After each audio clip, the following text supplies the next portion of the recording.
meaningful as possible for you as you're worshiping Jesus in your homes. And so what I'd like to do for us this evening is just read for us these first-person accounts. There are 4 separate readings, and one is from John, and then James, and Peter, and then Mary. I do wish I had Sarah up here to do the Mary portion, but you'll just have to endure a man reading Mary's words and her story. So grab a cozy place in your house, settle in for 15-20 minutes, and hopefully this video is just a resource just to begin, to help begin your heart prepare for the weekend ahead. So let's get into it. Reading number 1, John. It was just before the Passover, and I thought Jesus would have stayed back in Bethany for the feast, but instead he insisted that we return to Jerusalem. Go into the city, he said. A friend of mine will show you a large upper room, furnished and ready. Strange. Peter and I rounded a corner, and there, coming out of a narrow alley, was a man that we did not know, but he looked at us as if we were expected. He gave us the key and told us to help ourselves, and so we made preparations for the Seder meal.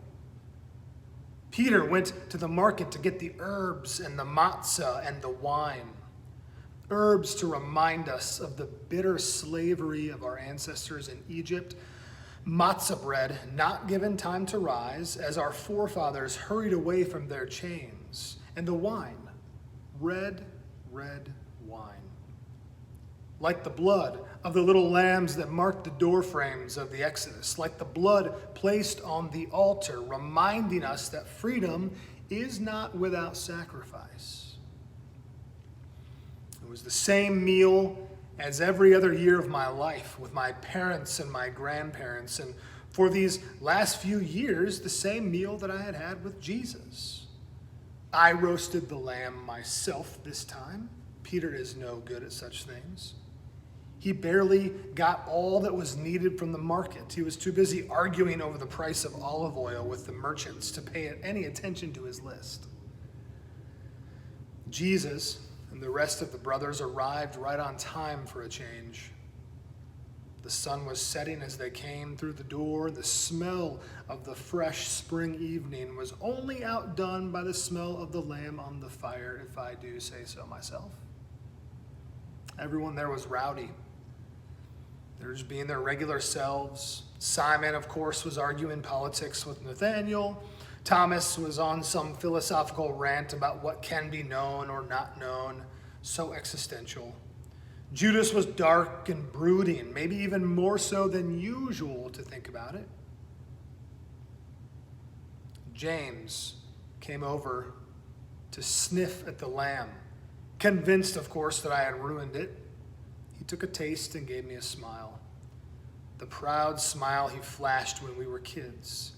He tousled my hair like the time I finally mastered the throwing of the net over the bow of our father's boat. And Jesus was uncharacteristically solemn.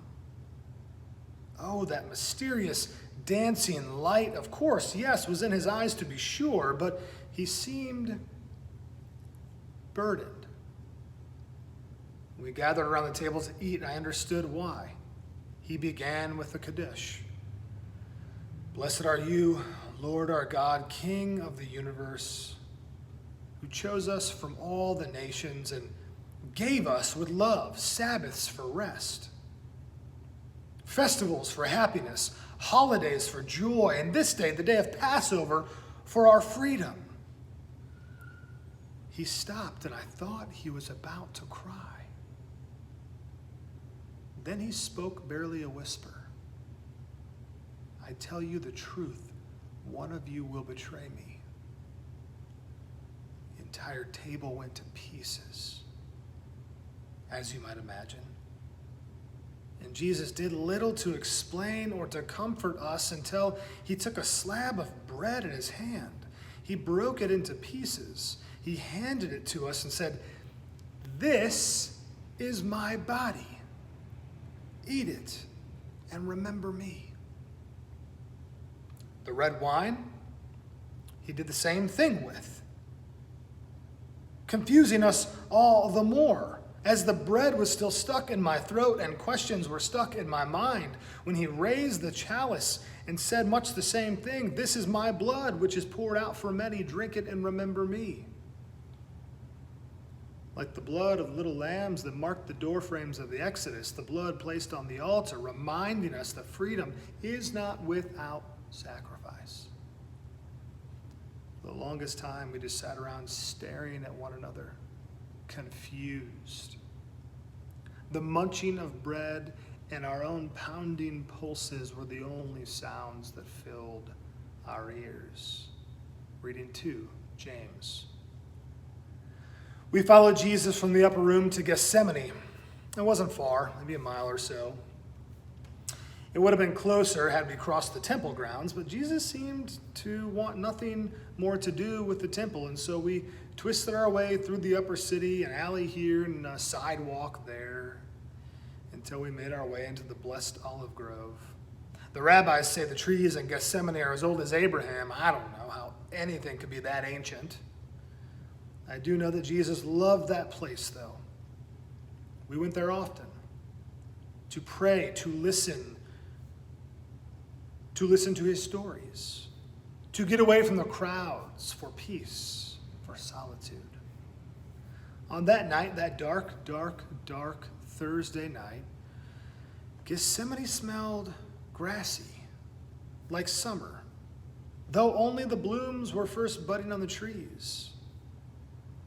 The men settled in a comfortable spot while Peter, my little brother John, and myself pressed deeper into the canopy with Jesus. He was driven on this night, as serious as I have ever seen him.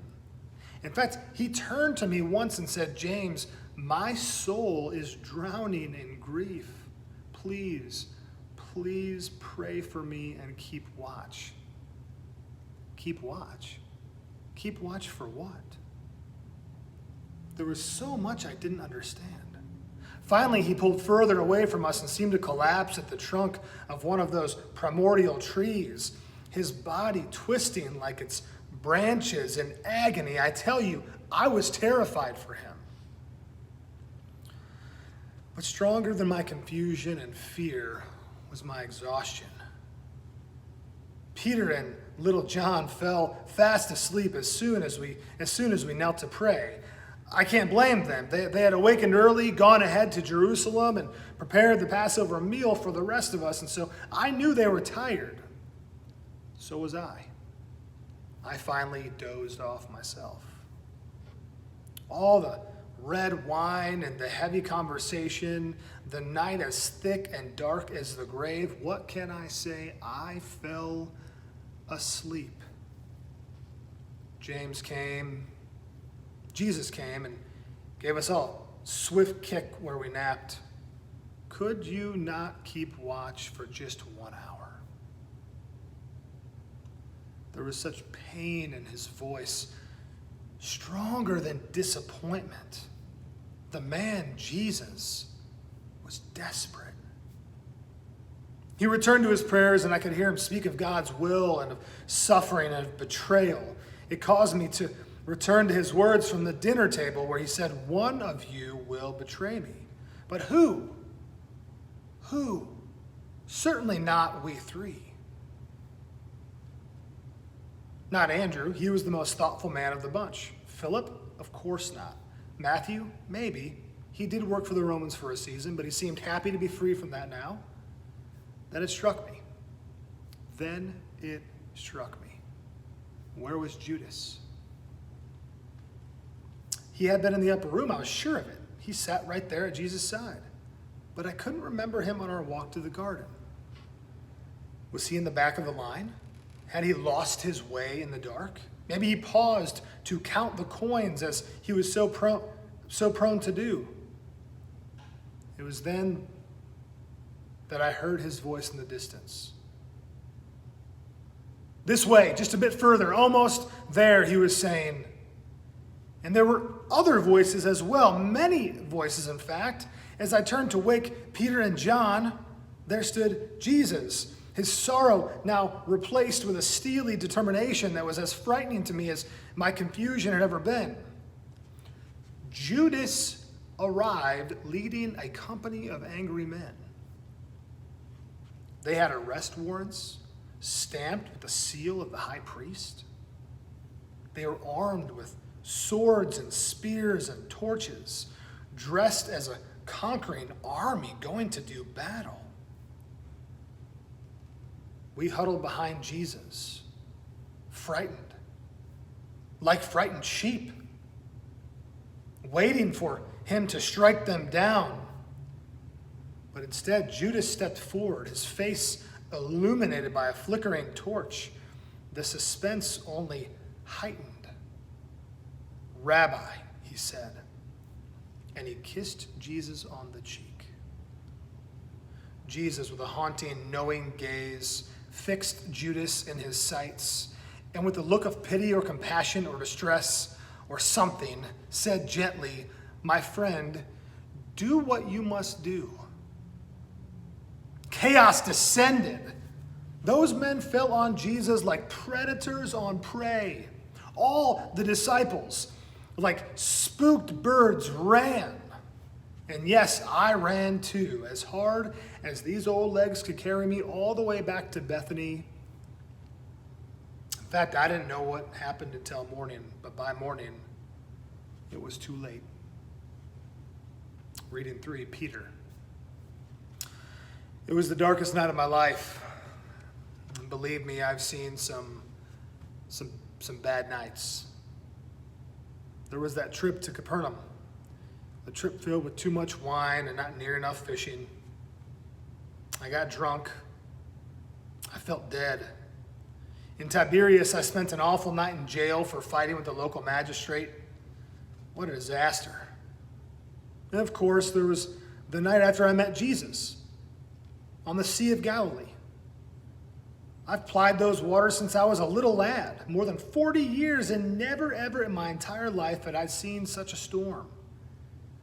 Man, it descended on us double quick, and try as we might, I knew that we were doomed, all 12 of us. Then a phantom, or so it seemed, came walking across the water. Well, I thought it was Hades that had come to take me for my sins. But no, it was in fact Jesus. I didn't believe it at first. Who could believe such a thing, if we're to be honest? So I called out to the Spirit, "If it is you, then bid me to come to you on the water." He did. He answered, "Come on then." So I threw a leg over the starboard side to go to him. Almighty, I knew it was crazy, but better to try your hand or your foot at walking on water than to go down with a fight, I say. Andy, my brother, he grabbed fast to my shirt tail, speaking of home and our mother, and begging me not to play the fool. Well, I've played a fool my whole life. That's nothing new. And so I started to cross the water to Jesus. He saved me in that storm. He saved us all in that storm. And that's what made that dark Thursday the darkest night of my life. I believed in this man. I loved him. In fact, I loved him like nothing else I had ever loved before. And I wanted to stand with him when he needed me the most. And I told him so. I told everyone. Peter was his reply. The devil will grind you into dust tonight. Before the morrow, before the rooster crows, you will deny that you ever even knew me. Couldn't believe he would say such a thing. And he's said some sharp things to me over the years, but this, and in front of everyone, not me. Let everyone else sink with this ship. Haven't I proven that I will go further than anyone else? Haven't I proven that I will go to the wall? I will go to the death if necessary? No, sir. Simon Peter does not go gently into the dark night, but I did. God help me, I did. After Judas handed Jesus over, I resisted. I pulled my sword and started swinging with all my might, and Jesus told me to put the sword away. In fact, he said it with such force. So I just dropped the thing. Never even went back for it, and I ran away. Yet, I found my courage and eventually hurried to the home of the high priest where I knew they would have taken him.